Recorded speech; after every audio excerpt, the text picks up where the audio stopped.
Avokati Edmond Petraj komenton vendimin e gjyqësorit për pezullimin e zëvendës kryeministres dhe ministres së infrastrukturë energjisë Belinda Balluku, duke e konsideruar si një ndërhyrje të gjyqësorit në kompetencat e pushtetit ekzekutiv.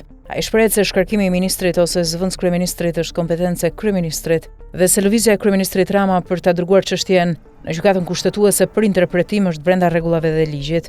Më është dukur vendim absurd dhe them prapë, gjyqësori ka ndërhyrë në pushtetin ekzekutiv. Ky është fakt. Shkarkimin e ministrit ose zëvendës kryeministrit e bën kryeministri. Rama ka vepruar sipas ligjit dhe kushtetutës, thot Petraj. Ai thekson se interpretimi që do të bëjë gjykata kushtetuese duhet të jetë në përputhje me kushtetutën, duke analizuar kompetencat e ekzekutivit dhe kufitë e ndërhyrjes së gjyqësorit. Sipas tij, prokuroria nuk duhet të ndërhyjë në çështjet që kanë të bëjnë me kabinetin qeveritar, dhe ai pret që vendimi i kushtetueses do të shkojë në favor të zëvendës kryeministres Balluku.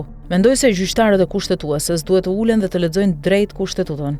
Prokuroria nuk duhet të ndërhyjë te pjesa e kabinetit qeveritar. Pas analizës, mendoj se gjykata do të japë një relacion që gjyqësori nuk ka të drejtë të ndërhyjë te pjesa e ekzekutivit, thot Petraj. Ky fundit vë në dukje se reforma në drejtësi ka defekte e probleme të cilat duhet rishikohen me kujdes. Sipas tij ka elementë të rinj që nuk janë hasur më parë dhe për këtë arsye nevojitet një vlerësim i hollësishëm për të përmirësuar funksionimin e sistemit. Reforma në drejtësi ka defekte dhe probleme. Duhet punuar në këtë aspekt dhe të shqyrtohen disa elementë me kujdes, përfundon ai.